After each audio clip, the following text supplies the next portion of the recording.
AstroTurf, Broccoli, Assassin of Youth, Laughing Grass, Giggle Smoke, Juanita, Crazy Ouija, Mary Jane, Dope, Weed, Pot, Marijuana, Medicine.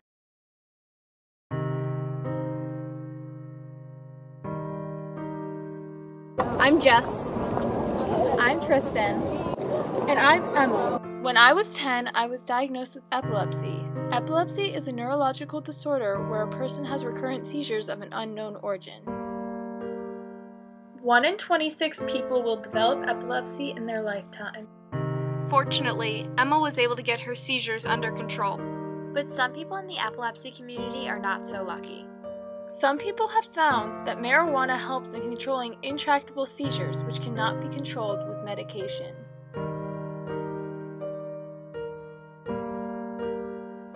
But marijuana is illegal under the Controlled Substances Act. So the Controlled Substances Act is controlled by the Drug Enforcement Agency, or the DEA, and they have 5 schedules, 1 through 5. 1 is the most strict schedule, and it says that whatever isn't a Schedule 1 substance has a very high potential for abuse and no medical benefit. Marijuana rests on that schedule with heroin. In fact, marijuana is scheduled as more dangerous than cocaine and methamphetamine. But the federal laws have not stopped states from legalizing medical marijuana. 29 states have already enacted laws that will permit patients access to medical marijuana and their derivatives. Some physicians are concerned about federal legalization because there is a lack of research on its efficacy and safety. One of the main things that we discuss in the clinic is what the potential benefits of a treatment are versus the potential risks. And we don't have a clear idea of either one with medical marijuana, and the current federal policies are such that we can't actually ask that question, which is very different than every other treatment that we study in the clinic. And so without the ability to study it, we really can't answer who might benefit, whether or not it's going to be something that's safe to use, and what side effects it might have or interactions with other drugs. If it doesn't get taken off of the controlled substance list, it's almost impossible to do research on it.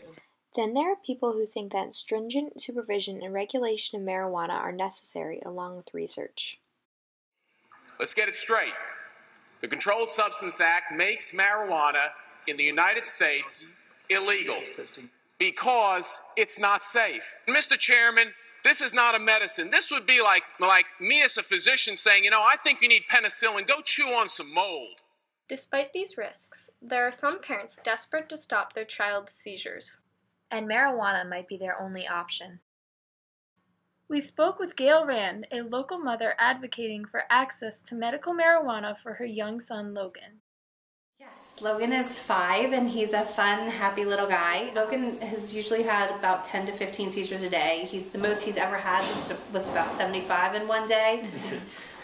He's very developmentally delayed, I think, due to the seizures and the impact that they've had on his brain. So he probably speaks at like a 2-year-old level. And he has lots of different seizure types, unfortunately, including the drop seizures, where it's kind of like a marionette where you cut your strings and he falls very quickly. So he's been to the emergency room several times just this year. It's a bit rough. Logan isn't the only one who could benefit from legalization. This is Paul Lyon, a local teenager who suffers from intractable seizures. I've gotten 2 stitches across my head up here, if you can see that, and I knocked out one of my teeth, and I banged my head a lot, and that's caused some short-term memory for me. Would you try medical marijuana as a treatment for your seizures?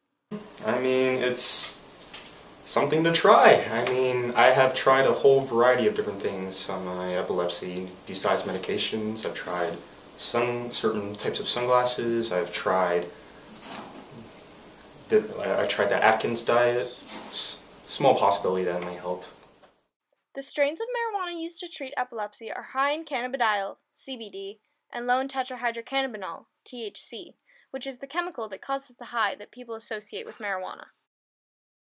One example of such a strain is Charlotte's Web, which is named after a little girl who almost died as a result of her epilepsy, but is now living healthily as a result of the medical marijuana that is used to treat her seizures. The Charlotte's Web Medical Hemp Act of 2014 takes cannabidiol, a component of medical cannabis that has been shown to have beneficial effects, at least anecdotally, for many people living with epilepsy, off the Controlled Substances Act. Last year, the Charlotte's Web Medical Hemp Act of 2014 was introduced to the House of Representatives. This bill, also known as H.R. 5226, would declassify strains of marijuana low in THC and high in CBD from the Controlled Substances Act. However, this is just the first step for those who suffer from disorders other than epilepsy, such as those who use marijuana to relieve nausea, to instigate what many call the munchies, and for a variety of other purposes. Among these people are those who suffer from anorexia, multiple sclerosis, and cancer. The strains of marijuana used to treat some of these conditions have a higher concentration of THC and would not be covered by H.R. 5226. But sometimes, issues like this have to be taken one step at a time, and the Charlotte's Web Act could be that first step. Public opinion is changing, and there is a bipartisan effort to help people who need medical marijuana. A recent Pew Research Center survey found that 61% of the Republicans and a whopping 76% of the independents favor making medical marijuana legal and available to their patients who need it. 80% of the Democrats, by the way, feel the same way.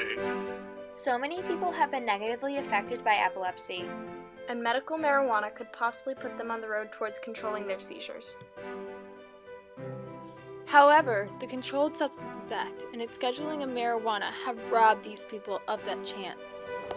So I'm Jess. I'm Tristan.